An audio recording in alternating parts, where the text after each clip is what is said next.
안녕하세요. 오늘 저희와 함께 아주 특별한 기록을 좀 깊이 들여다볼 시간입니다. 예수의 마지막 시간들인데요. 구체적으로 마가복음 15장에 기록된 그 재판부터 십자가 처형, 또 죽음과 매장에 이르는 과정을 한번 쭉 따라가 보려 합니다.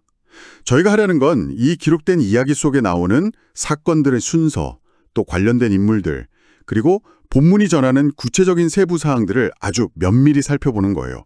그냥 줄거리를 훑는 게 아니라 이 기록이 뭘 말하고 있는지 그 의미를 함께 탐구해 보자는 거죠. 자, 그럼 한번 이 이야기를 펼쳐볼까요? 네.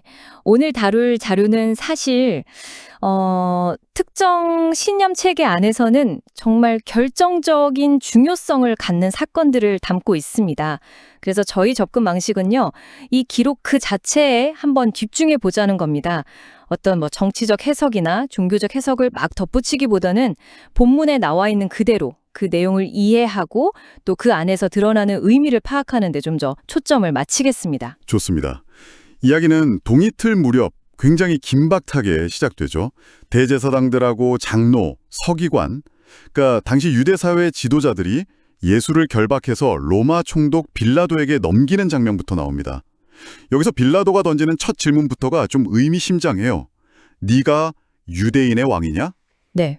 예수의 대답은 아주 짧고 강렬하죠. 네 말이 옳도다. 근데 바로 그 다음 상황이 참 흥미롭습니다. 대제사장들이 막 여러 가지로 예수를 고발하는데 그 본문을 보면 예수는 더 이상 아무 대답도 안 해요. 네, 침묵하는 거죠. 이 침묵에 빌라도가 놀랍게 여겼다 이렇게 기록되어 있거든요. 그 권력자 앞에서 침묵이라. 그렇죠. 게다가 더 나아가서는 빌라도가 이미 알고 있었다는 거예요. 대제사장들이 어떤 시기심 때문에 예수를 넘겨줬다는 걸요. 이걸 본문이 명시하고 있거든요. 여기서 그 긴장감이 느껴지죠? 진실을 어렴풋이 아는 것 같은 권력자하고 그 앞에서 그냥 침묵으로 일관하는 피고, 그 사이에 어떤 팽팽함 같은 거요. 네, 그런 상황에서 당시 유월절 명절에는 죄수 한 명을 사면해주는 관례가 있었다 이렇게 나오죠. 그때 등장하는 인물이 바라바인데요. 그는 밀란 중에 살인을 저지른 사람이었다 이렇게 기록되어 있네요. 네, 맞아요. 빌라도는 아마 이 관례를 이용해서 좀 상황을 풀어보려고 했던 것 같아요. 그래서 군중에게 묻죠. 예수랑 바라바 중에 누구 놓아주게 원하냐고요. 일종의 선택지를 준 거군요. 그렇죠. 그런데 여기서 대제사장들이 개입을 합니다. 본문을 보면 그들이 군중을 선동해서 바라바를 놓아달라고 외치게 만들었다. 이렇게 명확히 기술되어 있어요. 분위기가 순식간에 확 바뀌는 그런 순간이죠. 네, 빌라도가 다시 한번 군중에게 호소하는 것 같아요. 그러면 너희가 유대인의 왕이라고 부르는 그 사람은 내가 어떻게 하면 좋겠냐? 하지만 군중의 외침은 더 거세지죠. 그를 십자가에 못 박으시오. 맞아요. 빌라도가 도대체 그가 무슨 악한 일을 했느냐 이렇게 되묻는데도 소용이 없어요. 그냥 막무가내로 십자가형을 요구하는 거죠. 네, 그 광적인 외침이 막 들리는 듯한 그런 묘사죠. 결국 빌라도는 결단을 내립니다. 여기서 본문은 그의 동기를 아주 명확하게 지적하고 있어요. 무리에게 만족을 주고자 하여. 네, 바로 그 부분이죠. 어떤 개인적인 신념이나 재판의 공정성 이런 것보다는 그냥 군중의 요구를 들어주는 것. 그게 최종 결정의 이유였다는 걸 본문이 숨기지 않아요. 그래서 바라바는 풀려나고 예수는 채찍질 당한 후에 십자가형에 넘겨주는 거죠. 권력이 어떻게 대중의 압력에 굴복하는지를 보여주는 것 같기도 하네요. 그런 측면이 분명히 있죠. 자, 예수가 넘겨진 후의 이야기는 총독관저 뜰안, 브라이도리온이라는 곳으로 옮겨갑니다. 군인들이 온 부대를 다 모아놓고 예수를 조롱하기 시작하는데요. 그 방식이 참 잔인하면서도 상징적이에요. 네, 자색옷을 입히고 또 가시로 관을 엮어서 씌우잖아요. 왕을 상징하는 색깔하고 왕관을 비웃는 일종의 패러디죠. 맞아요. 그리고 유대인의 왕 만세 이렇게 외치면서 조롱 섞인 경례를 하고요. 본문은 그 조롱 행위를 아주 구체적으로 묘사하고 있죠. 네, 갈대로 머리를 치고 침을 뱉고 심지어 무릎을 꿇어서 절하는 신용까지 했다고 나와요. 이게 그냥 육체적인 고통만 주는 게 아니라 그의 정체성, 그러니까 유대인의 왕이라는 그 죄목 자체를 아주 철저하게 모욕하고 짓밟으려는 의도가 보이는 거죠. 그렇죠.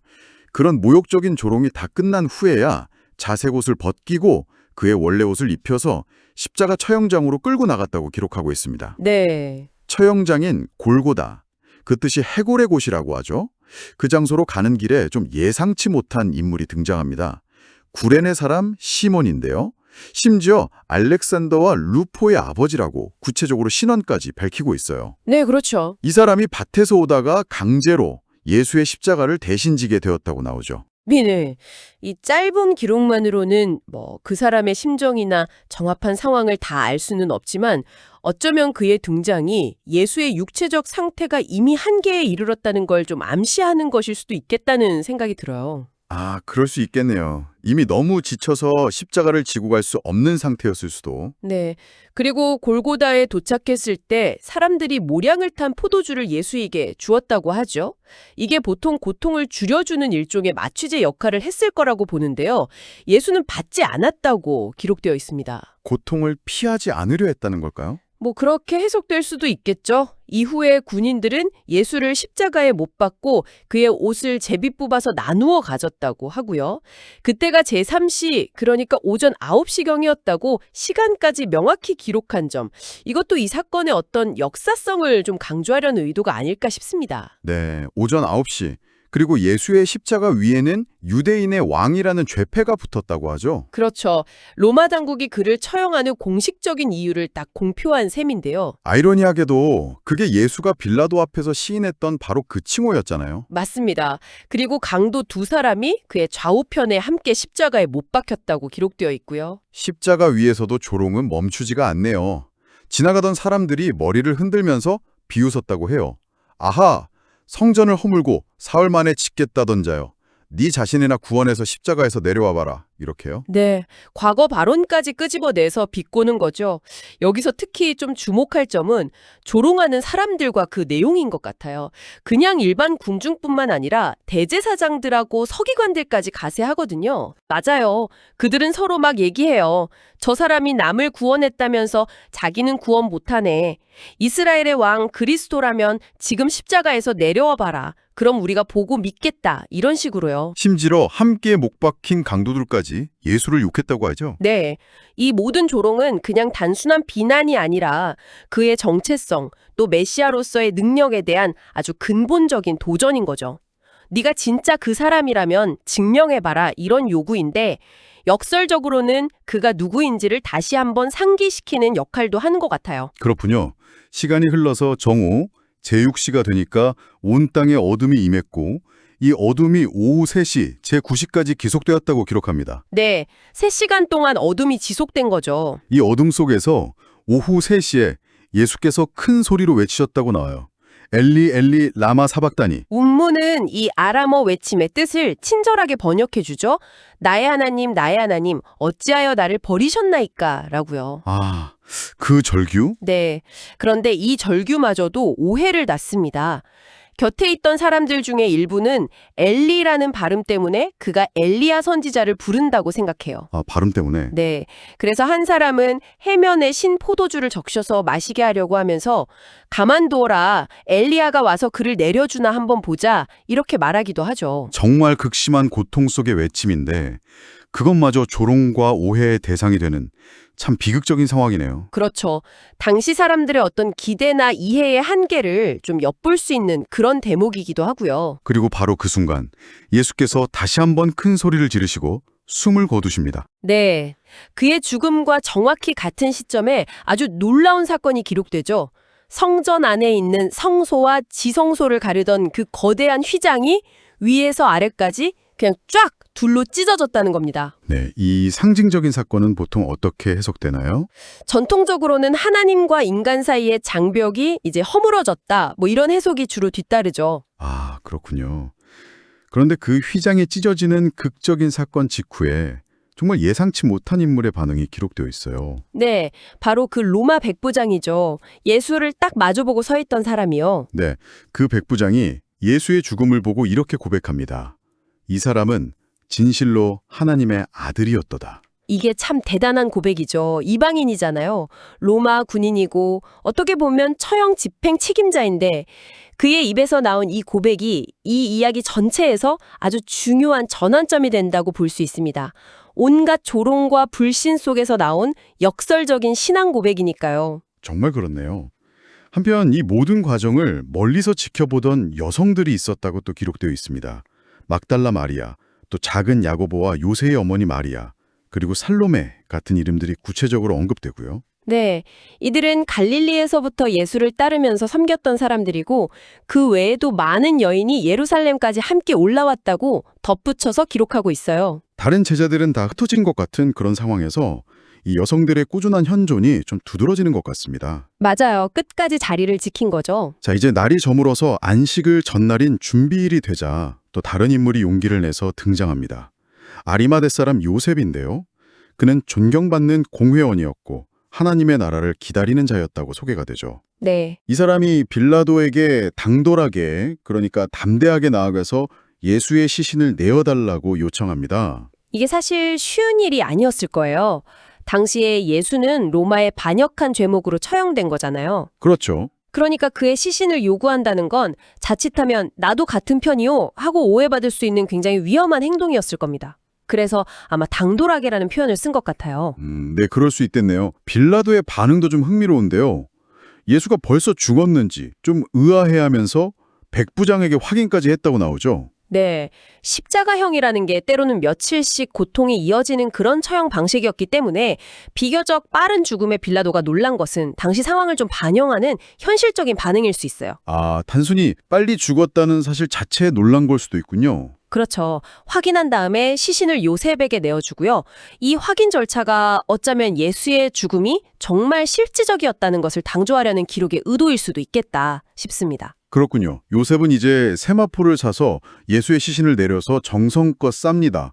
그리고 바위를 파서 만든 자신의 세무덤에 안치하고 입구에 큰 돌을 굴려서 막아놓죠. 네. 유대인의 장례 관습을 따르면서도 아마 안식일이 시작되기 전에 모든 걸 서둘러 마쳐야 했기 때문에 좀 신속하게 진행된 것으로 보입니다. 네. 그리고 마가복음 15장의 마지막은 다시 두 여인의 시선으로 마무리가 됩니다. 맞아요.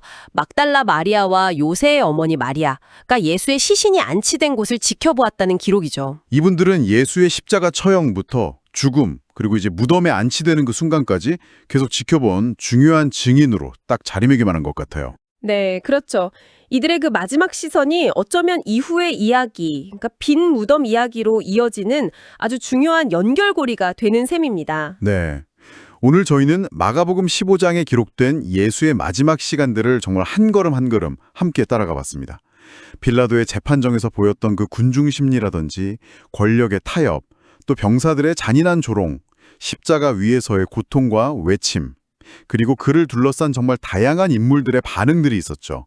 냉담한 조롱부터 시작해서 예상치 못한 신한 고백, 또 끝까지 자리를 지킨 헌신, 그리고 위험을 무릅쓴 용기 있는 행동까지요. 맞습니다. 이 기록은 그냥 사건들을 시간 순서대로 나열하는 데 그치지 않아요. 오히려 그 사건들 속에서 드러나는 인간의 다양한 반응들을 굉장히 생생하게 포착하고 있다는 생각이 듭니다. 빌라도의 그 망설임과 타협, 군중의 어떤 맹목성, 군인들의 가학성, 종교 지도자들의 냉소적인 태도, 또 여성들의 그 꾸준한 지켜봄, 요셉의 용기, 그리고 결정적으로 그 이방인 백부장의 고백까지. 네. 이런 다양한 반응들이야말로 이 이야기가 오늘 우리에게 던지는 어떤 핵심적인 질문들과 연결될 수 있다고 봅니다. 각 인물의 반응을 통해서 이 기록이 무엇을 말하고자 하는지 다시 한번 곱씹어 보는 것이 중요하겠죠. 정말 그렇군요.